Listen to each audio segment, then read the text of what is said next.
ঠিক যেখানে বেঙ্গল সাফারিটা হয় তার ভেতরে, মানে বেঙ্গল সাফারির গেটের ভেতরেই আমার পেছনে দেখতে পাচ্ছেন এরকম একটা সুন্দর মনেস্ট্রি রয়েছে এবং বিশাল বড় মনেস্ট্রি।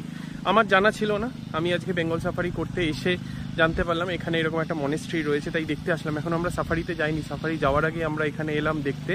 খুব সুন্দর একটা জায়গা, আর আজকে ওয়েদারটাও রয়েছে, ঘরে বাবা প্রচণ্ড গরম। হ্যাঁ, তো খুব সুন্দর একটা মনেস্ট্রি, আপনারাও দেখুন। ভিডিও করতে দেয়, ফটো তুলতে দেয়, ভেতরে ভিডিও করতে দেয়। তো আপনারাও দেখুন, এই পথে যাওয়া হলে বা কখনো বেঙ্গল সাফারিতে আসা হলে একবার এসে ঘুরে যাবেন, ভালো লাগবে। ओ मणिपत में हूँ, ओ